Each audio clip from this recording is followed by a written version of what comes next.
main bakar bus di depan. Ini semua mesti kasih tindakan. Anda kalau udah brengsek, udah salah, kita mau perbaiki Anda melawan, itulah gunanya pemerintah mengangkat senjata. Untuk apa? Menegakkan hukum.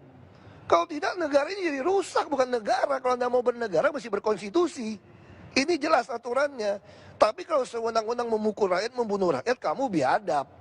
Tapi kalau rakyat membunuh aparat, seenaknya lalu dianggap itu tidak salah, kalian yang biadab. Kamu mesti jelas gitu ngomongnya gitu loh. Oke. Pak Ahok, kalau tadi Pak Ahok mengatakan ada satu kata bakar, kita ngomong bakar-membakar lah ya. Ada data yang keluar seperti itu, ada 1.000 rumah terbakar di zaman Pak Jokowi dan Ahok. Bukan soal di zaman Jokowi atau saya zaman Ahok. Mungkin depan bisa 2.000, bisa 10.000 terbakar. Kenapa? Karena PLN menyambung listrik ke rumah yang tidak ada IMB.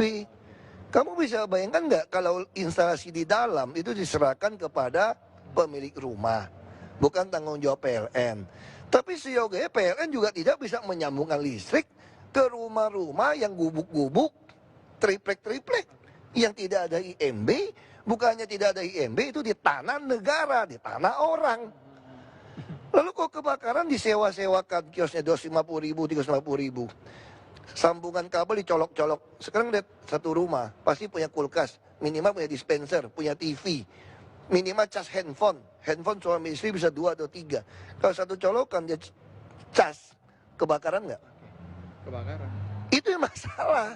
Nah sekarang salah siapa? Nah waktu kami mau menggusur rumah-rumah seperti ini, Anda bilang kami melanggar HAM. Betul kan? Anda kan pengamatnya pinter-pinter aja. Semalam saya juga dengar di TV One. Apa itu? Luar biasa sekali fitnahnya itu. Fitnah yang mana? Isaduddin Nur mengatakan kami membuat sumur resapan 1,2 miliar katanya. Dari mana beliau tahu data itu? Itu sumur 3 meter rata-rata 7 juta. Kalau yang lebih dalam atau sedang itu 2 juta per meter. Jadi kira-kira 50 juta sampai 100 juta. Maksimal 200 juta per sumur yang dalam. Jadi tidak logis angka itu Pak ya? Jadi dari mana? Jadi jangan membangun opini seolah seperti itu. Mana ada zaman seperti sekarang, semua anggaran kami buka. Mana ada pejabat yang saya tantang, periksa harta kamu, biaya hidup kamu, dan pajak yang kamu bayar. Baru kamu jagoan ngomong sama saya. Jadi gak usah banyak ngomong gitu loh, jangan membangun opini yang merusak. Nah saya mesti ngomong jelas seperti itu.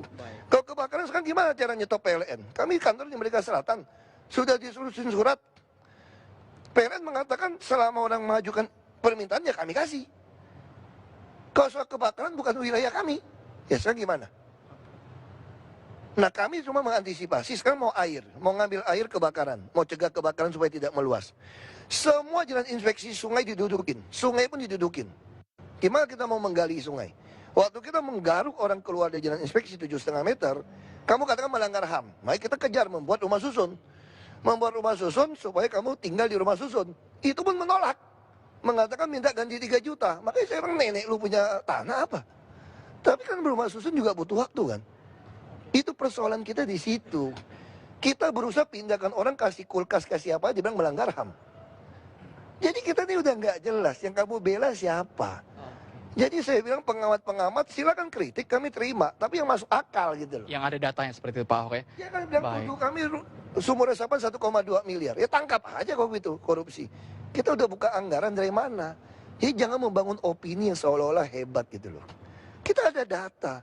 Semua anggaran kami bisa Anda lihat di website. Semua anggaran yang ada di pemerintah provinsi bisa dipertanggungjawabkan. Anda bisa buka di website sampai lembar ketiga. Mana ada provinsi lakukan seperti ini? Semua gaji saya publikasikan. Jadi ya itu konyol. Kalau soal kebakaran itu cuma ngomong aja. Kebakaran bisa aja tambah banyak. Kenapa? Karena rumah liar tambah banyak. Waktu kita mau sikat dia bilang melanggar HAM. Makanya cuma hamburger yang kamu langgar. Baik, Ya. Pak Ahok, sebelum Anda melanjutkan aktivitas nih boleh nih, kita agak cooling down sedikit ya Pak ya. Kalau pagi-pagi ngobrol dengan Pak Ahok semangat membara nih. Bukan membara, saya marah. Oke, marah. Karena terus TV One juga saya bilang jujur ya, suka mencari-cari alasan juga. Oke. Saya ngomong jujur aja gitu loh. Saya nggak suka dipolitisir dan saya juga walaupun orang politik, saya nggak peduli sama nama baik. Saya cuma mau kerja saja. Makanya kita siap nggak? Anda kalau bilang lebih macet ya pasti resiko lebih macet, nggak usah pilih lagi. Santai saja kok. Anda nggak usah pilih lagi kami 2017. Tapi sekarang biarkan kami kerja. Silakan Anda awasi, silakan Anda kasih masukan. Kalau Anda tidak senang, ya jangan pilih lagi 2017. Anda cari lagi orang yang lebih mau kerja keras. Baik, Pak Ahok. Itu aja. Baik, Pak Ahok. Kita santai dulu, Pak ya. Santai sebentar. Saya boleh dong, selama setahun Bapak sudah berada di Jakarta, saya mau ngetes sedikit ini, Pak. Kira-kira bahasa Betawi sudah jago atau belum nih, Pak Ahok? Coba dong nyapa pemirsa TV One. Kira-kira Kira nggak perlu seperti itu. kagak logat Betawinya, Pak. Paling nggak menyapa saja, Pak. Logat Pak Betawi Ahok. juga ada macam-macam. Ada logat Betawi yang mana? Contoh Kalau yang Tanah Abang, selamat pagi, Pak. Tanah Abang mirip Melayu. Oke. Masih pakai kemana? Masih sama. Oke. Masih sama seperti Melayu. Ya kan Anda mau niru gaya yang mana? Selamat pagi, Pak. Iya kan? Paling nggak, Pak. Kabar, Pak. Saya kira tidak perlu lah seperti itulah. Ya. Baik, terima kasih Pak Ahok. Silakan lanjutkan aktivitas lagi. Pemirsa, kalau kita tadi sudah mendengar Pak Ahok dan sudah membeberkan bahwa semua program selama 1 tahun ini dianggap Pak Ahok sudah berjalan sesuai dengan tanggung jawab pemerintah Provinsi DKI Jakarta. Tapi Anda sebagai masyarakat Jakarta yang menilai apakah Anda sudah merasakan yang namanya Kartu Jakarta Sehat, Kartu Jakarta Pintar, semua program yang sudah dibuat oleh pemerintah Provinsi DKI Jakarta. Anda lah yang merasakan. Kami hanya mengabarkan untuk Anda. Saya akan mengembalikan ke Wisma Nusantara. Ada Arif Fadil dan Winnie Carita dan juga sejumlah pengamat yang akan menilai bagaimana kinerja 1 tahun ini yang dilakukan oleh Jokowi dan Ahok. Baik,